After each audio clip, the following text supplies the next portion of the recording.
El contenido de Easy crea adicción. Si necesitas una dosis mayor, la encontrarás en nuestro Instagram y también en el blog semanal. En YouTube, te esperamos todos los jueves a las 7. Hola chicas, chicos, ¿qué tal? ¿Cómo estáis? Bienvenidas y bienvenidos una semana más al canal de Easy. Esta semana os hemos preparado un contenido que seguro que va a despejar muchas dudas que tenéis en mente. Hoy vamos a hablar de la diferencia que existe entre el dolor radicular y, por otro lado, la radiculopatía. Seguramente al haber escuchado esto dirás, yo pensaba que eran lo mismo, que ese término hacía referencia a una clínica en concreto. Pues no, ya te anticipo que no. No tienen nada que ver y tenemos que ser capaces de entender a qué se refiere cada uno de ellos. Ahora Cris, mi compañera, te va a explicar y te va a dar todos los detalles de cuáles son las diferencias entre el dolor radicular y la radiculopatía. ¿A qué hace referencia cada uno de ellos? ¿Qué características comparten, si es que comparten alguna? Aparte de esto, vamos a resolver hoy algunas preguntas clave que seguro que tienes en mente en relación al dolor lumbar y a todo lo relacionado con este. En el vídeo de hoy hablaremos también de el dolor radicular más en profundidad. Vamos a contarte cuáles son las principales causas del dolor radicular. Te contaremos también cuáles son las diferencias entre una hernia discal y una estenosis. Y todos estos serán los puntos que tocaremos en el vídeo de hoy. Así que si te parece, te dejo con Cris y empezamos. Aquí lo primero que tenemos que saber es identificar o diferenciar entre dolor radicular y radiculopatía, porque no es lo mismo, ¿vale? El dolor radicular es un tipo de dolor neuropático. Se define como un dolor que surge en la espalda y que se irradia a las extremidades y es causado por la irritación, inflamación de la raíz y sigue un recorrido neuroanatómicamente lógico, ¿vale?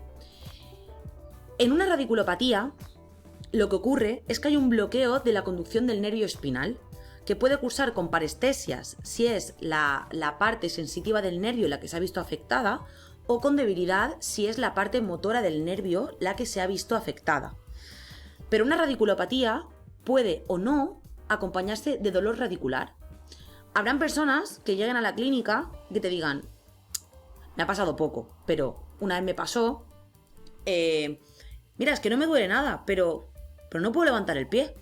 Tenía un pie equino por una hernia que no le estaba generando dolor, pero sí que le estaba afectando a esa parte motora y no le permitía mover, no le permitía hacer la dorsiflexión. Entonces, esto puede ocurrir, eso es una radiculopatía. Generalmente, o sea, puede presentarse en clínica una persona con signos de debilidad y de pérdida de sensibilidad, pero que no tenga dolor radicular. Ante esos casos de hipo, es decir, de menos fuerza, de menos sensibilidad, siempre derivar, ¿vale? Siempre derivamos. Y luego al contrario, pues hay personas que pueden presentar pues este dolor radicular tan característico, por ejemplo, en una hernia sintomática, cuando la persona te llega a la clínica, lo que quiere es que le corten la pierna, lo que menos le duele es la lumbar, lo que quiere es que le corten la pierna, pero si hiciéramos una exploración a nivel de debilidad y a nivel de sensibilidad, seguramente también estaría afectada tanto la fuerza como esa percepción, ¿no? O esa sensibilidad. Lo que pasa es que el dolor radicular es tan grande que no se han parado a ver si tienen menos sensibilidad en el muslo o en la pierna, ¿vale? Pero generalmente también se acompaña de ello. ¿Cuáles son las principales causas de dolor radicular? Que al final veis aquí muchas cosas, pero en realidad esto se resume a dos cosas, y es que las causas principales son o bien hernias o bien estenosis de canal, ¿vale? Vamos a hablar un poquito de ellas, porque la presentación clínica es distinta.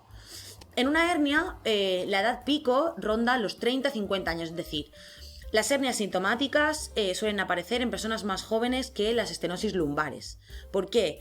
Pues porque al final en una hernia se ven afectados sobre todo los discos L4, L5, L5, S1 y lo que ocurre es que pues ese material sale ¿no? Y te puede comprimir esa raíz nerviosa. Sin embargo, en una estenosis lumbar, lo que ocurre normalmente es que ha habido una hipertrofia de las facetas articulares, que sabemos que con el tiempo, como hemos dicho antes, tendían a degenerarse y a hipertrofiarse. También puede haber una hipertrofia del ligamento amarillo o cambios degenerativos que lo que hagan sea estrechar el espacio por el que tiene que pasar el nervio, ¿vale? Generando pues esta estenosis lumbar. Suele afectar a los niveles L4 y L5. Luego, en cuanto a la hernia, ¿no? La sintomatología. Aparece dolor lumbar y dolor de piernas. Generalmente el dolor en los miembros inferiores es bastante más grande que en la zona lumbar. Lo que decía antes, una persona que llega con un ataque de ciática a la clínica, lo que te dice es que quiere que le corten la pierna, pero prácticamente la lumbar no se queja. Entonces, lo normal también es que conforme va desirritándose esa raíz nerviosa, el dolor se vaya centralizando en la zona lumbar, ¿vale? Y vaya desapareciendo de todo lo que es el recorrido neuroanatómico y se vaya centralizando en la zona lumbar. Puede haber una posible alteración en la fuerza de miembros inferiores con debilidad y en los reflejos disminuidos, pero no tiene por qué, no tiene por qué ser tan evidente, quiere decir, y suele afectar unilateralmente. Test que podemos utilizar es el Straight Leg Raise Test, el Slam Test, que todos los conocemos, ¿vale? Al final este simplemente consiste, es el test de la SEG, ¿vale? Simplemente consiste en poner a la persona tumbada de cúbito supino y elevar la pierna y ver si reproduce, no si reproduce dolor, porque muchos describirán molestias, pero es por tirantez en la cadena posterior, pero no es ese tipo de molestia, tiene que reproducir su dolor radicular familiar. Y lo mismo con el Slam Test, ¿vale? Suele mejorar caminando, una hernia discal sintomática. Pues un dolor relacionado con hernia discal sintomática suele mejorar con la marcha y empeora a la flexión de columna. En la estenosis lumbar pasa un poco otra cosa, y es que sí que es cierto que también pues la presentación del dolor radicular es prácticamente igual, ¿no? Es decir, hay más dolor en los miembros inferiores que en la propia zona lumbar, también duele dolor lumbar y piernas, posible debilidad muscular y reflejos disminuidos dependiendo de la raíz que se haya visto afectada, pero aquí empiezan las diferencias, y es que en una estenosis lumbar el dolor empeora al caminar y a la extensión lumbar, que veíamos que la hernia era totalmente al contrario. Mejora al sentarse y a la flexión lumbar, y puede afectar unilateral o bilateralmente. Es decir, tenemos que quedarnos con que en una estenosis lumbar, al flexionar la columna va a mejorar. Por eso la postura de las personas con estenosis lumbar sintomática, me refiero, es bastante más característica. Suelen tener una postura en bipedestación como un poquito más cifótica, sobre todo con esa corrección de la lordosis lumbar, aunque generan una mayor flexión de la columna en general. ¿Por qué? Porque en flexión se encuentran más cómodos. Sin embargo, en extensión aumenta su sintomatología. Por eso también aumenta la sintomatología al caminar, porque cuando estamos caminando y dejamos la pierna atrás, estamos generando una extensión y eso le puede generar la sintomatología. Y mejora al sentarse, esto es importante, ¿vale?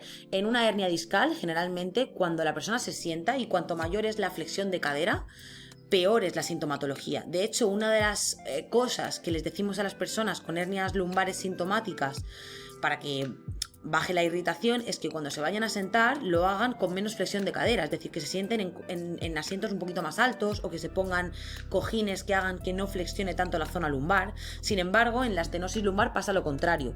Al sentarse no hay ningún tipo de dolor, porque ya os digo, es a la extensión cuando se reproduce la sintomatología. Espero que os haya gustado, que os haya servido, que hayáis recogido información que no teníais guardada. Y os dejamos este paper por aquí, que seguro que os puede servir para entender todas las fuentes nociceptivas que nos podemos encontrar cuando una persona acude con dolor en la columna. No únicamente las hernias discales son un motivo de dolor, sino que hay otras estructuras que pueden ser potenciales fuentes nociceptivas. Aquí os detallan muy bien cuáles son cada una de ellas, cuál es la sintomatología típica que puede dar cada estructura. Recuerda que todos los jueves a las 7 tenemos nuevo vídeo en el canal, pero que además los miércoles, todos los miércoles a las 8 de la mañana, si estás en nuestra lista de mail, te llegará una entrada de blog donde hablamos de contenido súper interesante y generalmente suele estar relacionado con los vídeos que os publicamos los jueves. Así que entre el contenido de la entrada de blog, toda la información que tenemos en Instagram, los vídeos que estamos haciendo semanales en YouTube, Tienes muchísimo contenido para poder aprender todas las semanas. Te vemos la semana que viene. ¡Chao!